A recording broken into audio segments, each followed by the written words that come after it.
Minha gente amada, minha gente querida, você que esperava pela história de hoje, olha, valeu a pena esperar, porque é uma história impressionante, é uma história, é um drama. Até queria preparar aquelas pessoas que de repente têm aquele problema com o gatilho de violência e tal. A história de hoje é forte, é uma história muito forte, mas eu gostaria muito que vocês escutassem, para que sejam alertados do perigo, do grande perigo que é um tal de vício, de alcoolismo, e como as pessoas começam nisso por uma bobagem, por uma besteira. E quantas vidas... Eu tenho uma pesquisa que eu recebi na rádio, onde eu atuo, que diz o seguinte: no mundo, a cada 1 minuto e meio morre uma pessoa em virtude do alcoolismo. Gente, é um número assustador demais. A cada 1 minuto e meio morre uma pessoa em virtude do álcool, ou por doenças causadas pelo álcool. A mais comum é a cirrose, mas também pressão arterial, o diabetes se agrava, problemas cardíacos, enfim, essas doenças todas. E também se morre em virtude do alcoolismo com os acidentes causados pelo álcool, acidentes com automóveis, no barco, o uso de uma arma. A pessoa que às vezes adquire uma arma e acredita que aquilo é para sua segurança, um dia, embriagada, ela pode fazer um estrago com aquela arma. E infelizmente é o que tem acontecido. Então é uma história que traz todos esses gritos de alerta para você. Queria que você escutasse do princípio até o fim. Mas no final da história, quando terminar a história, eu vou tratar desse janeiro branco. Eu fui alertado por uma amiga, ela estudou comigo, fizemos juntos o colegial lá em Bebedouro, na escola Bílio Manuel, a Márcia Colosio. Ela é psiquiatra, atua em Minas Gerais, é o campo de atuação dela hoje. E a Márcia me alertou, falou: olha, Paulinho, janeiro é tido e havido como janeiro branco, é tido e havido como janeiro branco, o mês de janeiro.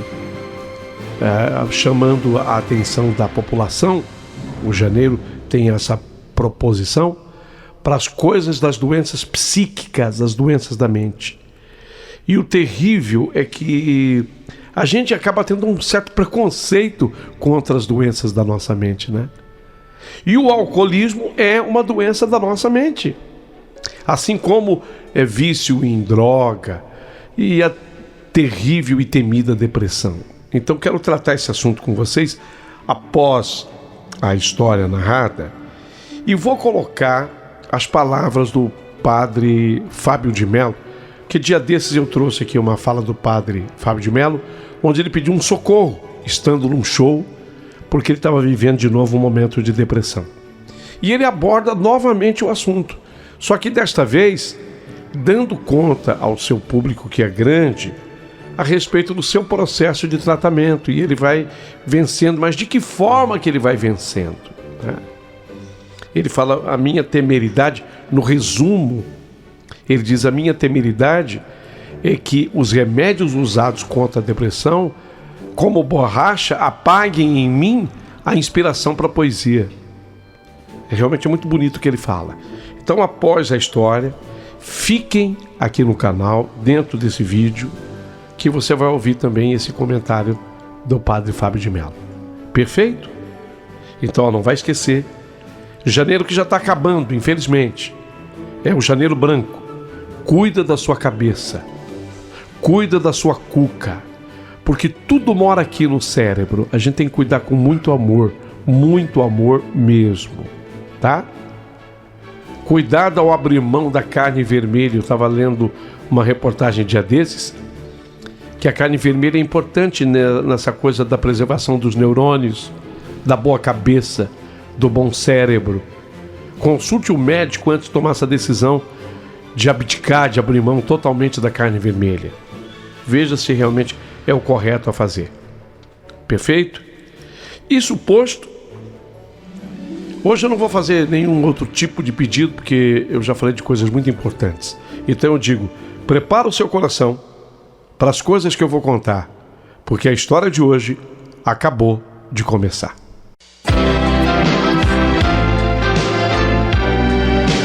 Rádio Emoção, Paulinho Boa Pessoa. A verdade de cada um.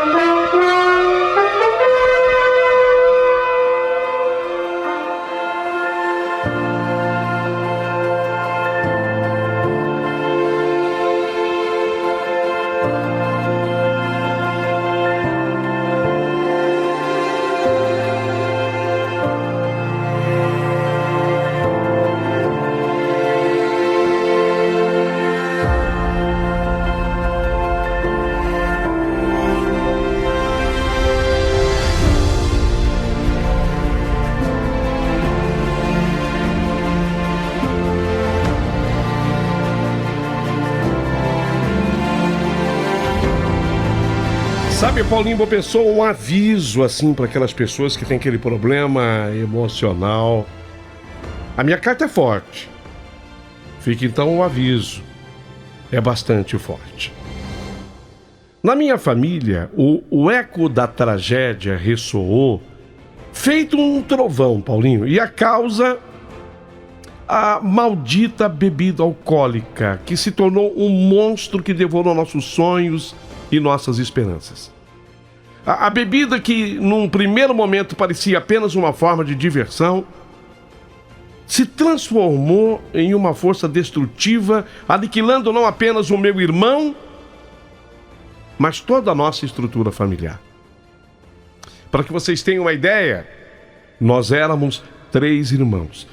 Eu que sou a Esther, a caçula, eu sou a caçula dos 3, o Roberto, o do meio, e o João, o mais velho. E desde pequenos, meu pai, o senhor Otávio, e a minha mãe, dona Matilde, se desdobravam em 1000 para nos proporcionar uma vida melhor.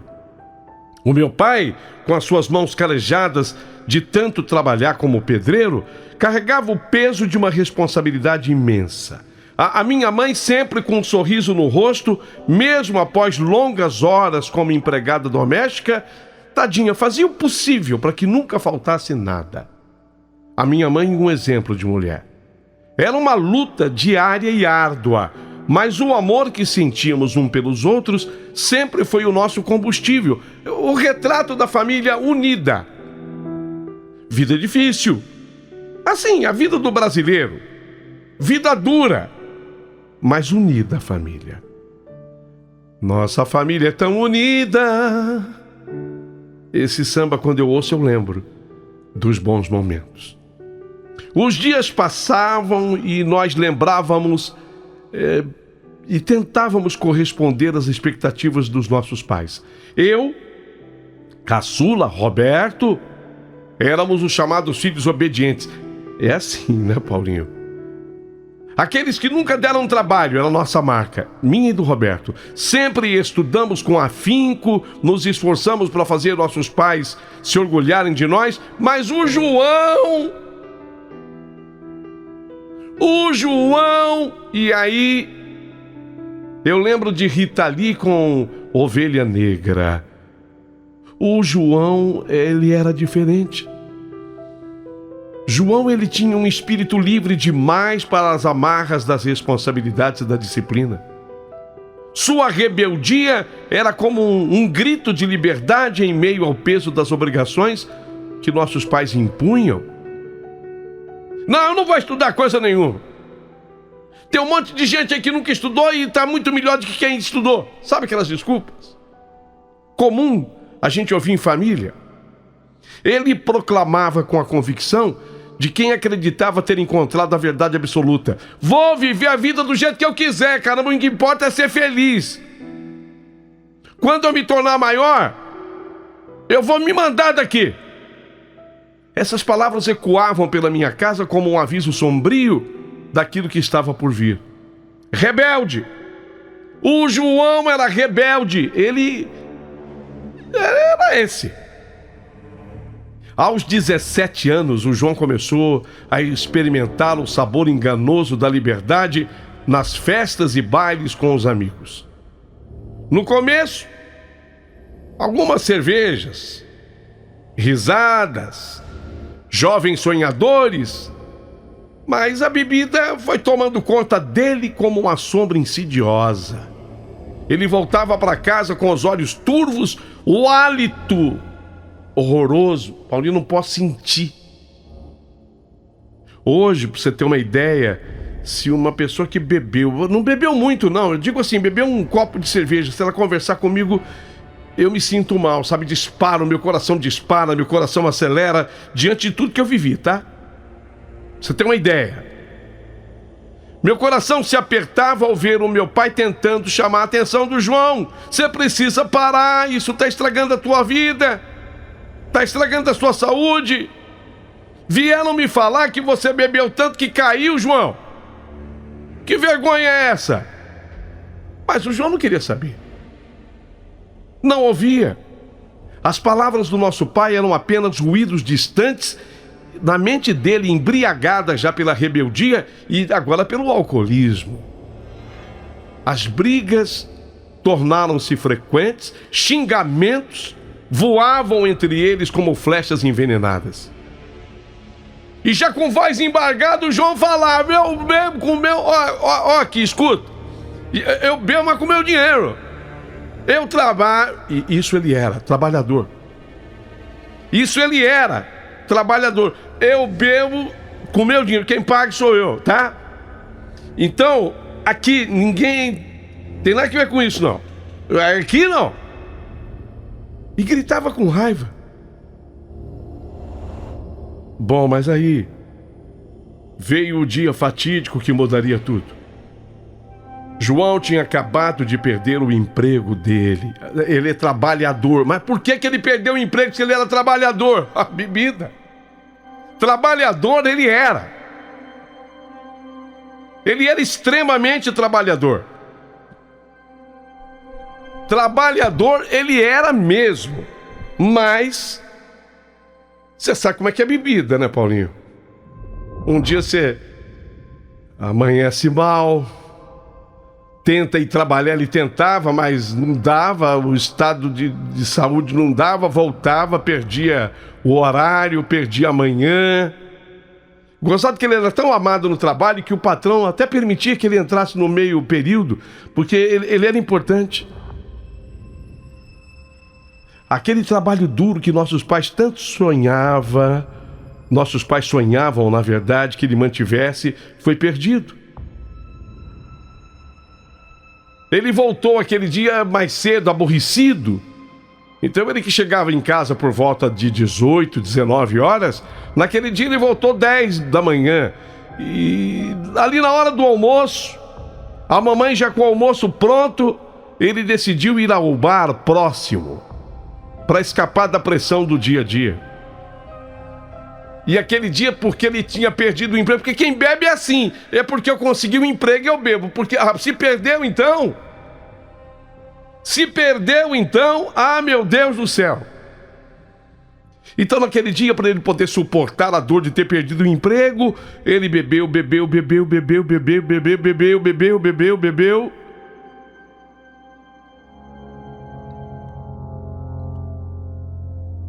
A partir daquele dia, a realidade se tornou ainda mais sombria em casa.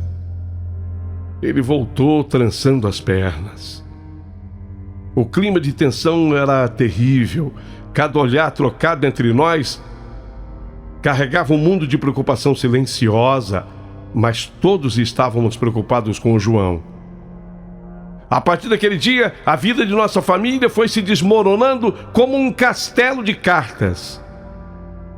João agora, sem trabalho, lógico. Sem dinheiro, lógico. Eu bebo e pago com o meu dinheiro. E aí? O meu irmão ele foi se tornando uma sombra do que fora. E com apenas 20 anos, ele já estava consumido pelo vício. vagando pelos bares da cidade como um fantasma agora perdido. O pago com meu dinheiro acabou. Não tem trabalho, pagar com quê? As pessoas que nos conheciam olhavam para os meus pais com pena nos olhos, mas eu sabia que os meus pais não mereciam isso. Sempre foram trabalhadores incansáveis, dedicados, amorosos, dando de tudo para todos nós. Era doloroso ver como o destino os punia, não por um descuido deles, mas sei lá, o destino do João. Ele foi o primeiro filho. O Roberto do meio ainda demorou 3 anos para nascer.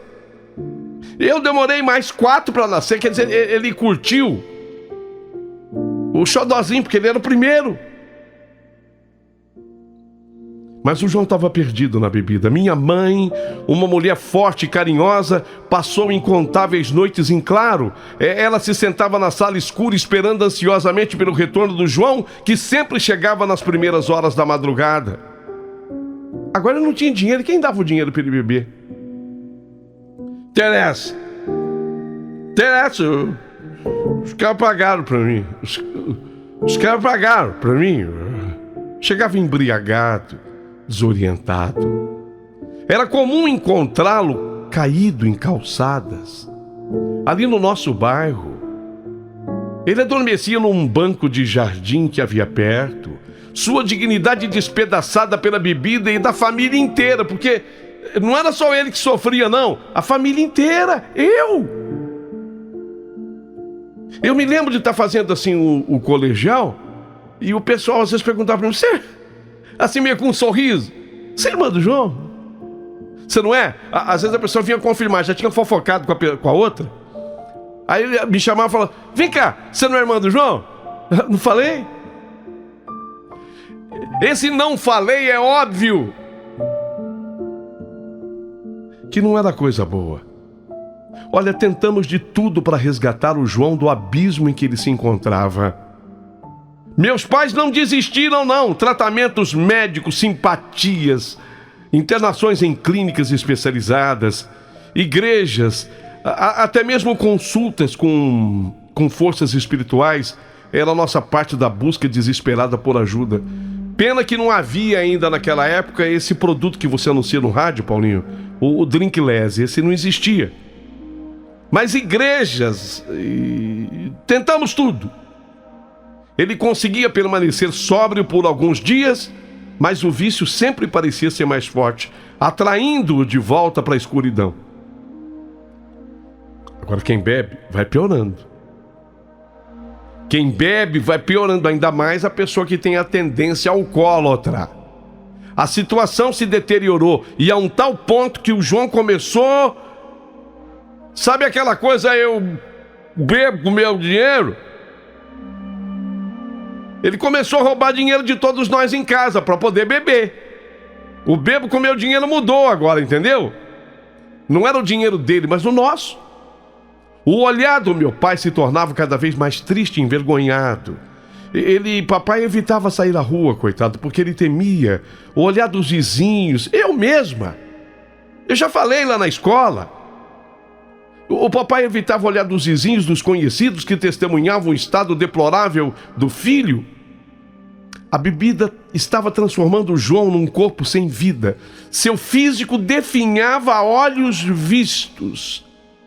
Os olhos vermelhos eram um reflexo da sua batalha interna e do cheiro constante de álcool que ele carregava. Por isso que eu não posso sentir o menor cheiro. Num domingo, enquanto todo mundo parecia viver suas vidas normalmente, estávamos reunidos à mesa para o almoço. O almoço em casa sempre foi domingo ao meio-dia. Eu sei que tem gente falando: nossa, mas meio-dia num domingo é cedo para almoçar. Hábito. A alegria da nossa refeição foi interrompida domingo seguinte, em casa. Era macarronada e frango. Não tinha um domingo que variava. Mas era uma delícia. A rotina é a coisa mais gostosa do mundo. Eu amo rotina. O domingo estava pronto para nós. macarronada e frango, e adivinha, sobre a mesa, refrigerante. Porque nós não admitíamos a bebida alcoólica, já sofríamos demais com o João. Mas de repente, aquela alegria da macarronada, frango e refrigerante, e tinha arroz doce de sobremesa, com bastante canela, como a minha mãe gosta. A alegria da refeição foi interrompida pela ausência do João. O João não estava. Ainda preso aos braços do sono profundo após mais uma noite de excesso, porque o sábado ele castigou, entendeu? Só que o aroma daquele molho de macarrão, minha mãe não comprava molho pronto, não, ela pegava o tomate, tirava a pele dos tomates. Fica até uma dica, a mamãe fazia um risquinho com a faca assim no tomate. Ela fazia 4 risquinhos, aí ela jogava água fervendo em cima do tomate, a pele saia sozinha. Fica uma dica para vocês. E com aqueles tomates pelados, a gente falava de tomate pelado, a mamãe fazia aquele molho tão cheiroso, só que aquele cheiro daquele tomate gostoso foi se misturando a uma tensão no ar. Cada um de nós sabia que era uma questão de tempo até que ele acordasse. Já ele acorda. Mas a mesa está posta. O macarrão, aquele queijo ralado em casa. Papai com o ralador ralando o queijo. Eu estou vendo a cena. Você consegue ver? Você consegue ver a cena? Papai ralando o queijo. O macarrão servido. Aquele molho que saía fumaça. As garrafas de refrigerante. Quando o João despertou, que veio para a cozinha, a primeira coisa que ele falou: que porcaria é essa aí? Porcaria o quê? Bebida. Quem é que toma isso? Isso é xarope. Xarope é você, João. Senta e vamos comer. Sabe, a alegria já murchou. E ele começou a ofender. Ninguém compra uma cervejinha. Vocês estão pensando o quê? Que vocês vão viver até quando? Você sabia que esse refrigerante que você está tomando... Eu nem vou falar a marca do refrigerante, Paulinho, para que as pessoas não confundam, porque ele não era mal daquela marca. Era um refrigerante muito conhecido. E é uma delícia. Só que ele queria falar mal. Sabe isso aí que você está tomando? Isso é um veneno. Isso tem não sei o que, isso tem não sei o que, isso tem não sei o que. Custava comprar uma cerveja que é muito mais saudável. As paredes da nossa casa ecoavam suas palavras carregadas de desespero e raiva, porque ele não via uma cervejinha na mesa. Não tinha nenhuma. Por causa dele próprio. Até podia. Eu acho que socialmente falando, uma família pode abrir uma cerveja, o que tem? Numa mesa, num domingo, mas ele não tem limite, com ele não tinha parada. Entendeu, não? E num acesso incontrolável de fúria, meu pai mandou ele calar a boca. Cala a boca, João, você está atrapalhando o nosso almoço. E bastou que o papai falasse assim. Ele estava com um prato com macarrão, aquele molho vermelho, aquele queijo que o meu pai tinha ralado, a mamãe jogou aquele queijo sobre... Do jeito que o papai falou para ele calar a boca, ele pegou o prato de macarrão e jogou na parede. Plá!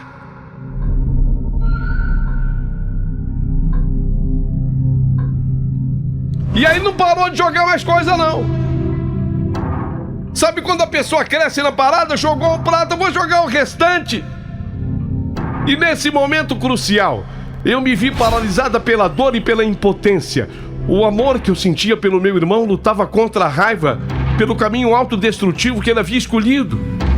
As lágrimas escorriam pelo meu rosto enquanto eu tentava entender como tudo havia chegado àquele ponto. A nossa casa não era mais um lar, era um campo de batalha, onde o vício tratava uma guerra sem fim.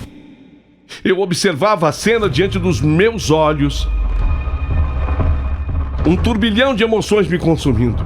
O ambiente aquele ambiente um pouquinho antes familiar. Eu passei um retrato pra vocês.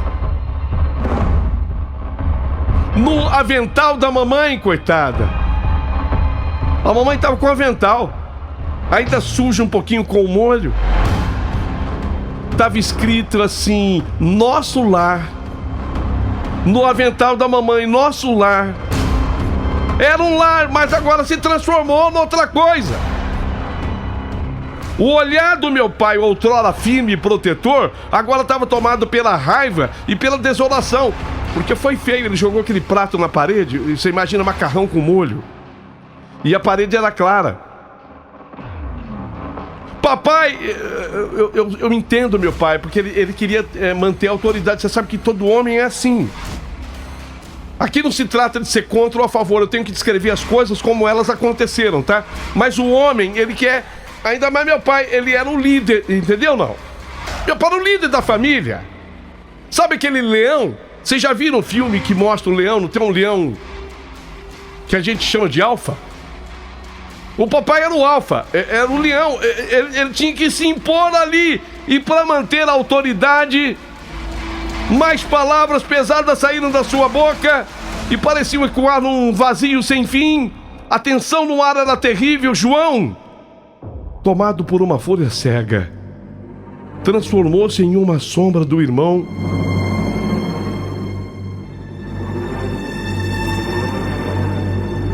que eu conhecia. O brilho nos olhos dele haviam se dissipado. O brilho sumiu, substituído por um desespero que me fazia sentir um nó na garganta. Era impossível não lembrar dos momentos felizes que tínhamos vivido, as risadas nos almoços, aos domingos, as brincadeiras no quintal, e agora tudo parecia tão distante. Ô João, diante da imposição do meu pai, que era leão alfa da família, não tô criticando nem elogiando, é assim. Eu acho que em toda casa é assim. Meu pai ficou bravo com ele para se impor. O João, ele pegou em cima da mesa uma faca. Pegou uma faca. E eu senti meu coração parar por um instante. Não é possível. O medo se misturava à impotência, como que se minhas pernas estivessem enraizadas no chão. Eu queria gritar, eu queria correr para longe daquele pesadelo. Não está acontecendo isso. Eu pensei, a cozinha antes um lugar acolhedor e repleto de cheiros de comida caseira, de felicidade, de macarrão com molho. A tentativa desesperada de uma mãe de salvar o marido foi o estupim para a tragédia. A minha mãe, com seu avental escrito nosso lar e manchado ainda pelo molho do macarrão, se colocou de pé. Eu vi minha mãe avançar com uma coragem inabalável. Agora uma leoa, minha mãe, para defender também a família, os filhos, o marido. Mais um instante em que a faca se cravou em seu peito. Foi como que se o tempo tivesse parado e um grito silencioso ecoou na minha mente. Quando eu vi o corpo da minha mãe tombar ao chão, eu gritei: mãe! E eu acho que esse grito tá no ar até hoje. Meu mundo desmoronou. O desespero tomou conta do meu pai, transformando meu pai numa fera agora indomável. Sabe o leão? Eu continuo nesse exemplo animal. Não para igualar o animal ao ser humano, porque às vezes o animal é melhor. Mas meu pai se tornou uma fera indomável. Meu pai se armou daquele martelo de bater o bife. Ele abriu uma gaveta e pegou... Era um martelo de bater bife. Eu acho que toda casa tem ou já teve. Se bem que hoje em dia eu nunca mais vi ninguém batendo bife. Os hábitos, eles vão morrendo com o passar do tempo. Mas muita gente que está me ouvindo sabe o que é o martelo de bater o bife. Só que o nosso era grande. E com aquele martelo, os golpes contra o João eram com marteladas. E as marteladas eram também no meu coração. Cada soco, cada pancada, cada chute ressoava como trovões na minha mente atormentada. Eu queria gritar para parar com aquilo, mas a minha voz parecia ter desaparecido junto com os meus sonhos, que sumiram também. Roberto, meu irmão, estava do meu lado. Nós estávamos os dois paralisados pela cena grotesca, dantesca, que se desenrolava diante de nós. As lágrimas escorriam pelo meu rosto enquanto eu observava essa imensa violência. Os vizinhos chegaram, porque aquela gritaria em casa. E os vizinhos chegaram como anjos da guarda, mas já era tarde demais. A vida havia sido drenada daquela casa. Quando tudo terminou e o silêncio tomou conta do ambiente ensanguentado, eu senti um vazio profundo dentro de mim. O meu pai, ajoelhado no chão, chorava como uma criança perdida. Suas súplicas a Deus eram um eco de desespero. Por favor, meu Deus, me perdoa, Senhor. Ele dizia repetidamente, cada palavra carregada com o peso da culpa e da dor. Naquele momento de profunda dor, eu desejei poder confortar o meu pai, mas as palavras me escapavam dos lábios. Dizer o quê? O amor que antes existia estava dilacerado. E eu não sabia como poderia seguir em frente depois daquele dia horrendo.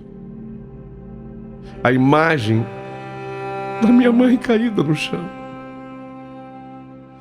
No avental, eu já não podia mais ler Nosso Lar. O sangue cobria as letras. As letras também eram vermelhas. João, ensanguentado pelas marteladas enfurecidas do papai. A tristeza me envolveu como uma neblina densa e sufocante.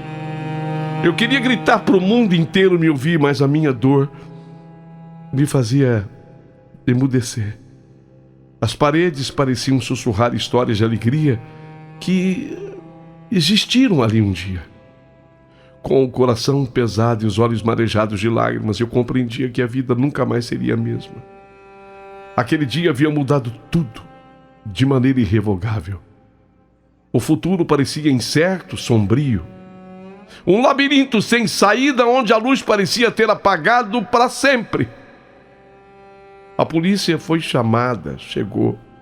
O som das sirenes da polícia ecoou como um lamento por toda a nossa pequena cidade. Nossa cidade era uma cidade pequena, 45 mil habitantes. Meu pai foi preso. Seus olhos, cheios de desespero e confusão, olharam para mim quando ele já estava com algemas.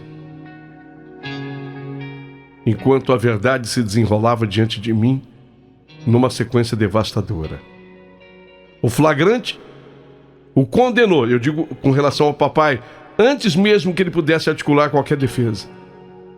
A cena do crime estava ali, viva, na minha mente. E para quem quisesse ver. O olhar vazio de João, a expressão de dor no rosto da mamãe. Os dois morreram.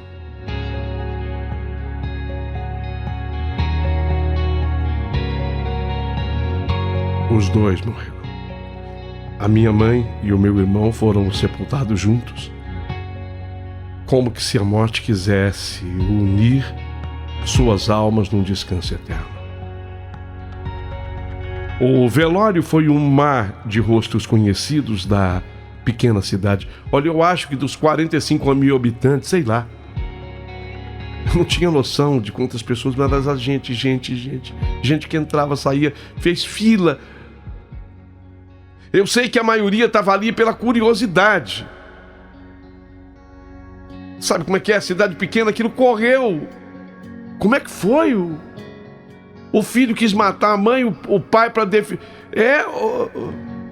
Foi isso.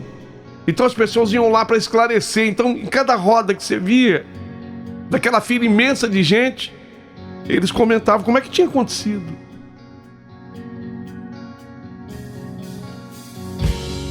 Filho mata a mãe e pai mata o filho.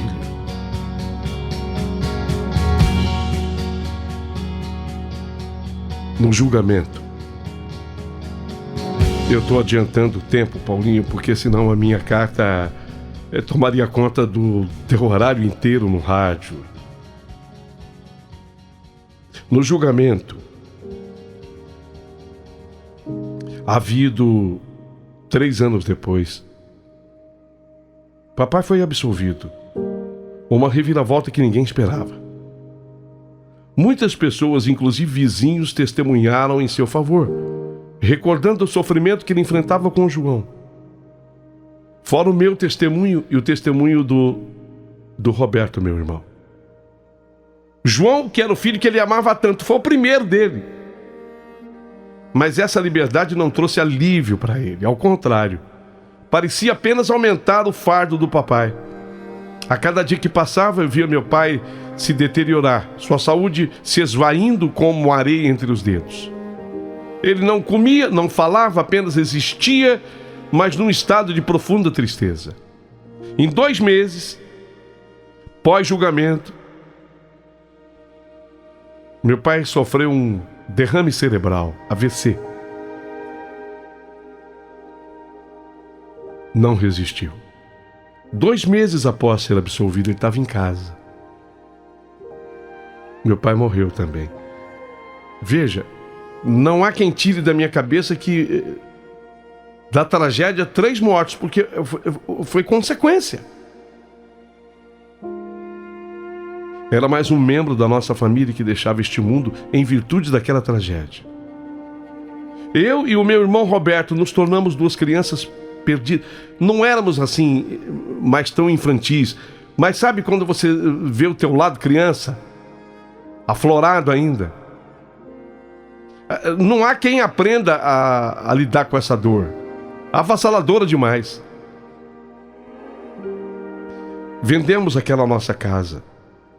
Aliás, aquele lá que agora só trazia memórias dolorosas. De início fomos morar com os nossos avós, que nos acolheram com braços abertos.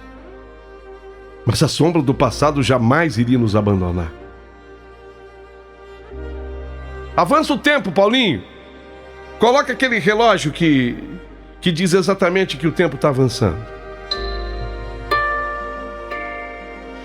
Hoje, sou casada. Aliás, tenho um marido espetacular, graças a Deus. Deus sempre recompensa. Deus é maravilhoso. Tenho 2 filhos lindos, a Vanessa e o Peterson. O Roberto, o meu irmão, graças a Deus, é um homem de bem, não casou. Mora comigo. Mas logo ele vai se casar e formar a sua própria família, apesar dele ser mais velho que eu. Ele tem 3 anos mais do que eu. Mas mesmo agora, as imagens sangrentas daquele dia ainda assombram os nossos corações. Até hoje, eu e o Roberto choramos pela perda da mamãe, a perda do João e a do papai. Nossa família inteira, praticamente. A bebida, a maldita bebida, foi ela que transformou nossa família em alvo de comentários maldosos por toda a cidade. Um domingo sangrento, que jamais esqueceremos, o eco das garrafas de refrigerante. Olha que ironia. O álcool casou, mas as garrafas de refrigerante que foram quebradas. Aliás, as garrafas de refrigerante foram a causa do início da briga. Na minha casa não entra bebida alguma. Hoje nem refrigerante eu consigo mais. Meus filhos, eles vão para a escola lá, eles tomam. Eu sei que tomam, mas aqui em casa eu não consigo. O medo me consome. Só quem já enfrentou um alcoólatra na família sabe o quanto isso é perigoso. Não tem aqui em casa nenhum tipo de bebida. Só tem uma coisa que eu guardo comigo. E muitas pessoas me criticam por isso. Esther, você acha que deve guardar isso com você? Isso traz lembranças de tanta dor. Não. Eu pego na gaveta, eu olho, falo, não. Isso não me traz lembrança daquela dor, não.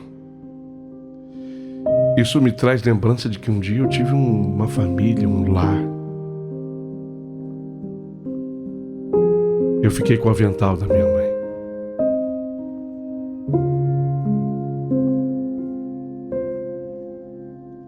O avental ficou comigo.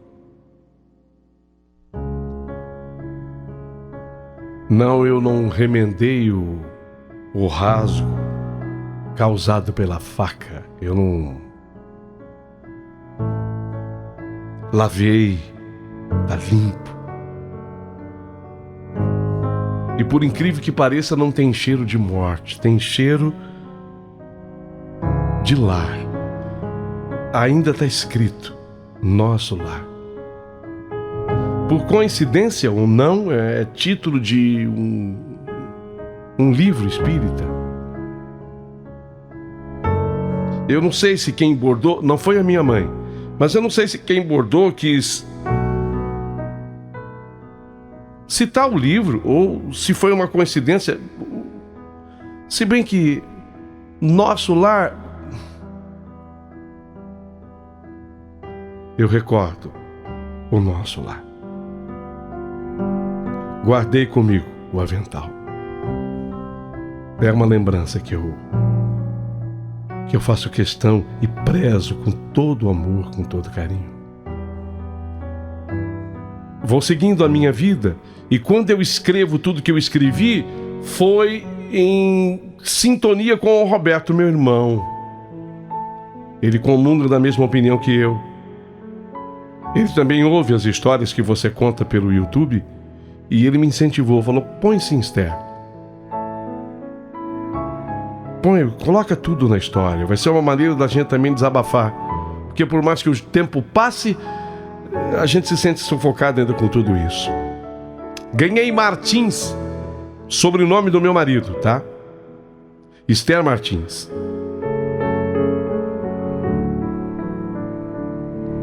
Naquela cidade que nós morávamos, eu não consigo voltar. Gozadamente humana. Mas o avental dele, eu não consigo me separar.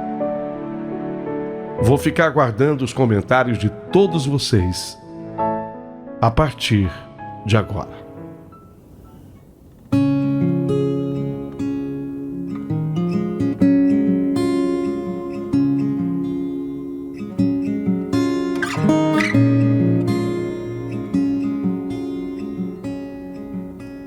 Forgiveness, oh, I won't let it go.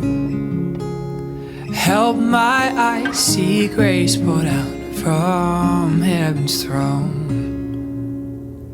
And mercy, oh, I can't let it be. Keep my heart wide open as you cover me. Thank you, Jesus. You speak to me and call me clean. Thank you, Jesus. You bring me back to your heartbeat, and I can feel you around me.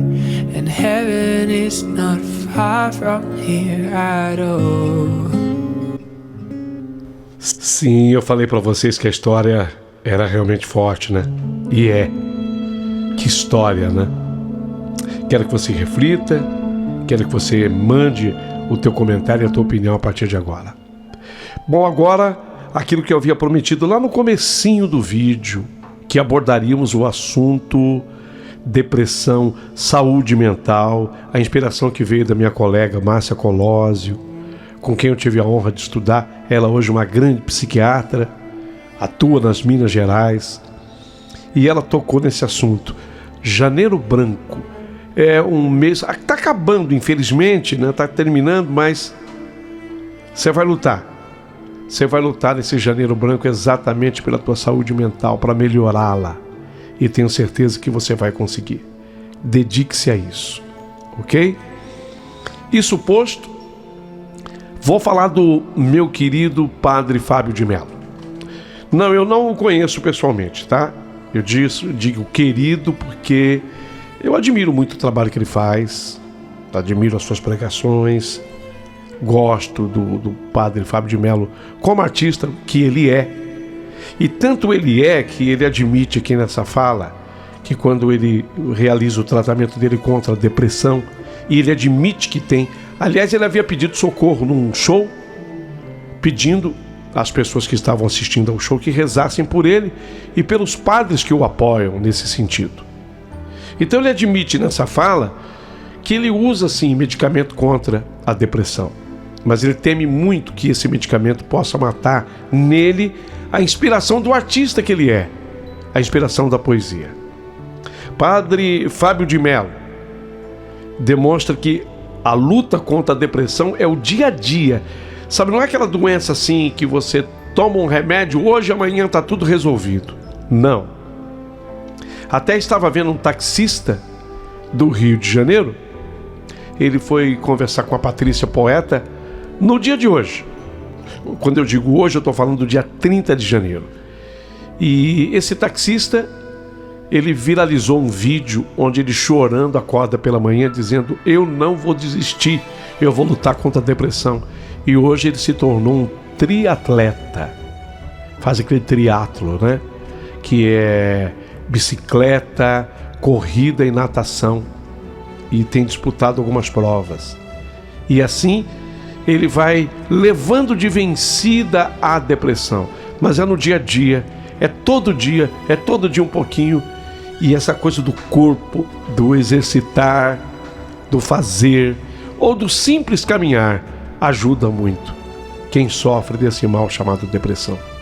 E os alcoólatras, ou alcoólicos, como queiram, os viciados, aqueles que usam a droga, normalmente usam a droga para um tratamento psíquico. Só que é o tratamento mais errado do mundo, que ao invés de levar a solução, leva a ruína absoluta e total. Então que você ajude a si própria, a si próprio, e ajude algum próximo, um ente querido, um amigo, com esse lembrete do Janeiro Branco. Que essa pessoa cuide da sua saúde mental. Com vocês a palavra bonita, poética, triste sim, mas que é um grito de alerta do amado Padre Fábio de Mello. Pois não.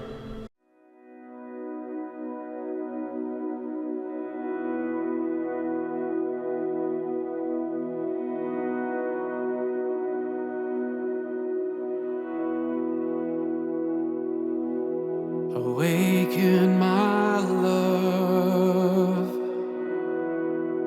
the groom is near. Foi à beira do abismo que eu sempre andei, desde menino. Tudo em excesso, alegria demais, tristeza demais, amor demais, ódio demais. No avesso de toda a alma que hospeda a melancolia, pairam muitas loucuras, muitos delírios. Já me acusaram de ser muito emocionado. Falaram como se fosse um defeito, mas eu sei que não é. Quem conduz a minha alma pela mão são elas, as emoções. Desta particularidade nascem minhas riquezas, mas também os meus limites. Minha alma sob sombra tem o hábito de viver as alegrias consciente de que elas estão terminando. Sim, antes mesmo que se findem, eu já estou chorando de saudade delas. E quando vem a tristeza, eu sou invadido pela convicção de que será definitiva. Este sou eu, um ser melancólico que de vez em quando adoece, de tanta tristeza. Tristeza não é doença, eu sei, mas às vezes é. Quando sinto que está retirando a minha vontade de viver, preciso dar ao meu cérebro um amparo químico, uma ajuda para que os excessos doentios voltem a ser excessos criativos. O grande desafio, minha gente, é chegar à medida exata. Curar a tristeza, mas sem que a medicação me roube a poesia.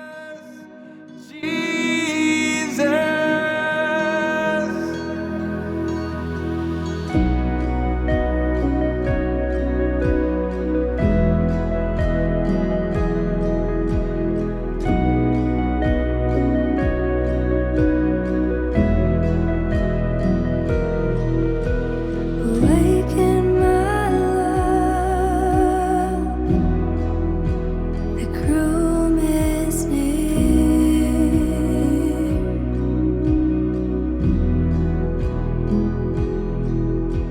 Awaken my love, the groom is near.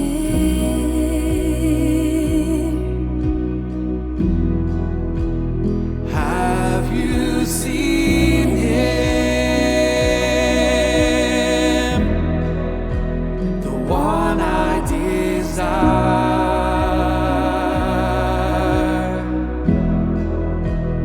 Have you seen him? His eyes are like fire.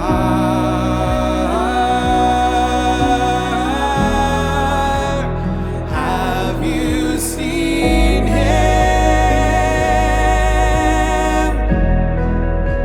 He rides on the clouds.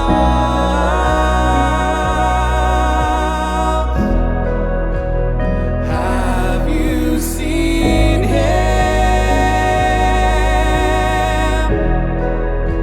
He wears many crowns.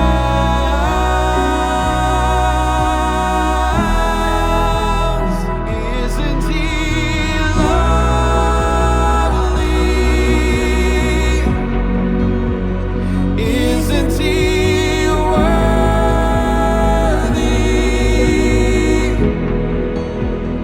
Isn't he holy?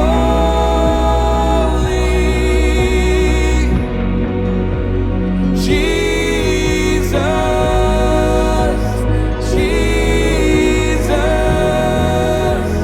isn't he lovely?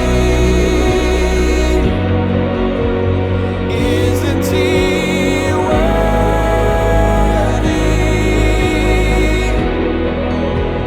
Isn't he holy?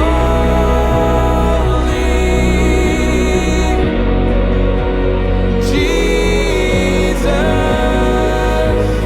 Jesus, I'm my beloved's, and he is mine. He smells of spices, he tastes of wine. He calls me perfect, he makes me clean. He bids me dance upon the mountains with the King. I'm my beloved's, and he is mine. He smells of spices, he tastes of wine.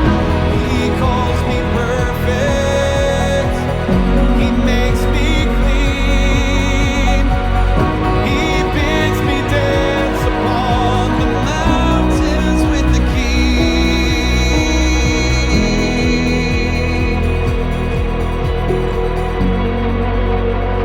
Isn't he lovely?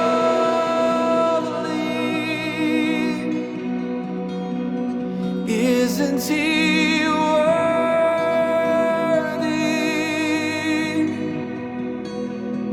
Isn't he